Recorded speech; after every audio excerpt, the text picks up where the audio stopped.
여러분들 아침에 바쁜 시간이신데 이렇게 틈을 내셔서 예배하는 거 참 감사합니다. 저는 지금 연세 조찬 기도회 회장을 맡아 있고요. 1년에 8번 예배 드리는데 거긴 졸업생들도 많이 오시고 또 학생을 이곳에 보내는 부모님들도 오셔서 함께 하시고 또 예배 주간을 연세 체육회 또 다양한 분들이 이제 돌아가면서 예배를 인도하고 올해 마지막 예배는 다음 주간 이제 목요일 아침에 예배가 있습니다. 이번에는 자녀들을 학교에 보낸 학부모님들 기도 모임에서 예배를 주관하십니다. 총장님 네 분이 한 번도 안 빠지고 오시고 또 보직 교수님들도 다 오셔서 최근에는 학교의 기독 동아리 연합회 임원 학생들이 또 많이 와서 몇백 명씩 모여서 이제 학교를 위해 기도하고 있습니다. 또 의료원 안에서도 이런 예배가 드려지고 우리 연세대학교 또 세브란스 병원 건화기념에 따라서 하나님의 뜻을 펼쳐 나갈 수 있기를 바라고 저도 또 늘 기도하도록 하겠습니다. 오늘 아침에 다 바쁘시기 때문에 짧게 말씀드리는 시간인데 짧지만 우리의 삶을 하나님 앞에서 생각해보는 귀한 시간이 되었으면 합니다. 어느 가정에 이제 아들 하나가 태어나서 부모님은 그 아들에게 큰 기대를 가지고 아주 좋은 이름을 지어 주었습니다. 그런데 그 이름의 뜻이 뭐냐 하면 깨끗하고 의롭고 바른 사람 되라 하는 뜻의 이름이었습니다. 그런데 세월이 몇십 년 지나고 나니까 그 아들이 보여주고 있는 인생의 모습은 이름과는 정반대였습니다. 아주 추하고 욕심 덩어리이고 사람들에게 손가락질 받는 그런 삶을 살고 있었습니다. 그러다가 어느 날 그가 인생의 대전환을 하게 되는데 그래서 부모님이 붙여주신 그 이름의 뜻대로 다시 그의 인생이 제자리로 돌아오게 됩니다. 여러분 이렇게 말씀드리면 그 사람 누굴까 궁금한 생각이 드시겠죠. 여러분들이 너무도 잘 아는 분이에요. 누가복음 19장에 나오는 삭개오가 바로 그 사람입니다. 삭개오라는 이름의 뜻이 깨끗하다, 바르다, 의롭다 그런 뜻이거든요. 그런데 그가 성경에 등장하는 그때는 나이가 몇 살인지 잘 모르지만 그에게 주어진 설명이라고는 여리고의 세리장이다 하는 것뿐이죠. 여러분 여리고는 그 팔레스틴 도시들 중에서 굉장히 큰 도시 중에 하나고 인류가 살았던 도시들 중에서 역사가 가장 오랜 도시 중에 하나가 바로 여리고입니다. 근데 그는 말단 세리가 아니고 세리장이니까 상당한 위치에 있는 사람이고 우리가 또 성경에서 대개 아는 상식대로 하면 그 당시 세리는 죄인의 대명사였다. 그래서 여러분 복음서를 읽어보면 죄인을 지칭하는 표현이 세리와 창기였습니다. 그러니까 세리하고 창기를 같은 수준에서 언급하면서 그 사회에서 가장 지탄받는 죄인을 이야기하곤 했죠. 저는 세리하고 죄인 중에서 세리하고 창기 중에서 누가 더 멸시받았을까 그게 잠옷 궁금했었습니다. 그런데 그거를 알 수 있는 자료는 별로 없었던 것 같은데 뜻밖의 독일의 저명한 그 요아킴 예레미야스라고 하는 신학자가 예수님 당시에 여러 가지 삶을 연구해가지고 펴낸 명저가 있는데 우리말로는 예수 시대의 예루살렘이라는 제목으로 번역됐습니다. 제법 두꺼운 책인데요. 그 읽어보면 흥미진진합니다. 성경에서는 볼 수 없는 예수님 당시 예루살렘의 경제, 정치, 사회, 문화 또 사람들의 일상에 관한 숨겨진 여러 가지 이야기들을 그 당시 사료를 뒷받침해 가면서 설명하고 있는 재미있는 책인데 거기 이런 내용이 있어요. 국어라는 거지가 앉아 있는데 그 거지에게 동량을 주잖아요. 그런데 이 거지가 창기가 주는 돈은 감사합니다 그러면서 받았다고 그래요. 그런데 세리가 돈을 주면 더럽다고 던졌다고 그래요. 그렇게 보면은 세리와 창기 중에서 창기보다도 더 멸시받았던 계층이 세리였구나 이런 생각을 또 해보게 되죠.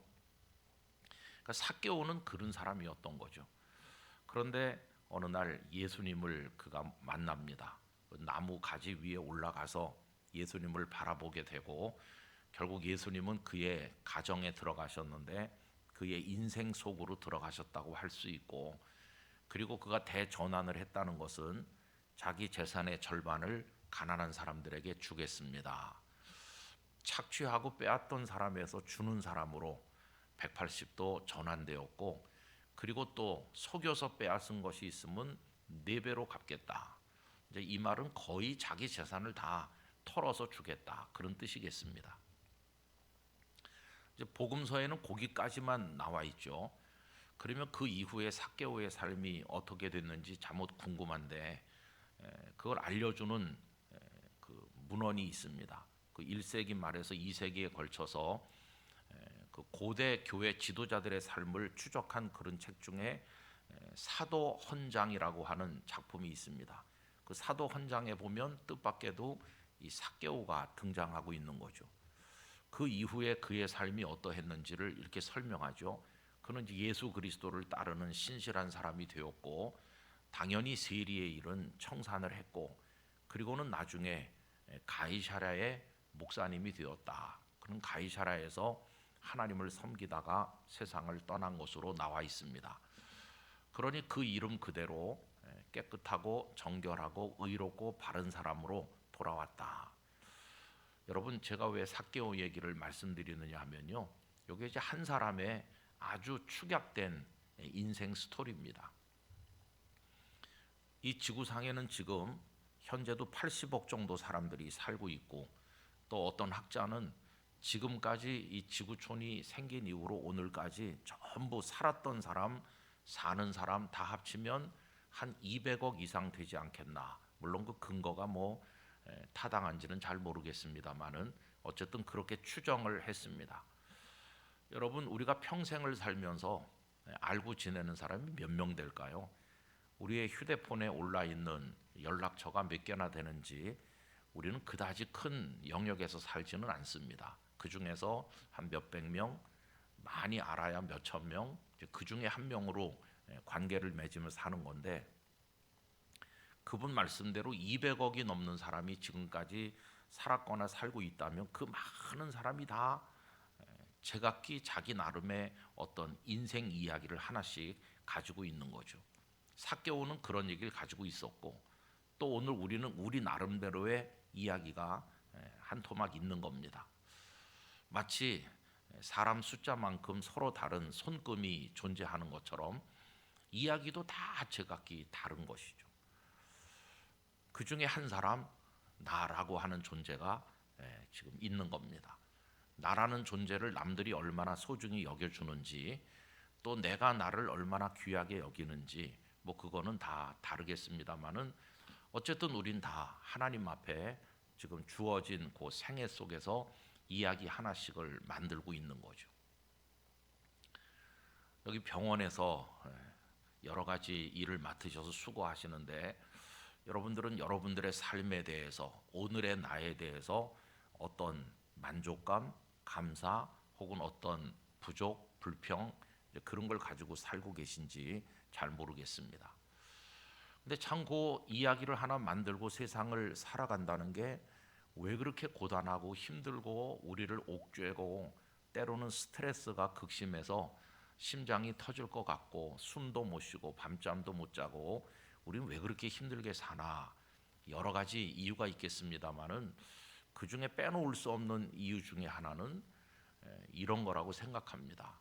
그냥 하나님 앞에 서 있는 단독자로서의 나를 바라보질 않고 내 시선을 자꾸 옆으로 돌리기 때문이다.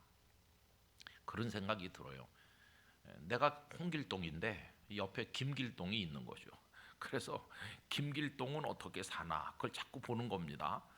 그저 나는 홍길동으로 하나님 앞에 충실하면 되는데 김길동을 보면서 이렇게 말하는 거죠. 나도 김길동처럼, 또 혹은 나도 김길동만큼. 누구누구처럼이라는 말과 누구누구만큼이라고 하는 게 얼마나 우리를 피곤하고 힘들게 만드는지 알 수 없습니다. 그 비교 의식은 우월감을 가져오거나 또 마음 아픈 열등감에 빠지게 만드는 거죠. 그래서 저는 오늘 이 자리에 있는 우리 모두는 다른 사람 보지 말고 하나님 앞에서 오늘의 나로 감사할 수 있고 행복할 수 있는 사람이 되기를 원해서 이 말씀을 드리는 것입니다. 오늘 읽은 본문 말씀을 보시면 참 놀라워요. 사도 바울의 고백인데요. 그러나 내가 나 된 것은 하나님의 은혜로 된 것이니. 여러분, 이 말을 여러 다른 번역본 성경으로 읽어보면 내가 나 된 것은 이게 무슨 뜻이냐 하면은 내가 저기 있는 김길동이 되지 않고 홍길동으로 살아가는 것에 대해서 감사하다, 그런 뜻입니다. 그래서 내가 오늘의 나인 것에 대해서 감사하다, 그런 뜻입니다. 여러분, 바울 사도도 그런 비교 의식 속에서 고통받을 수도 있는 거죠.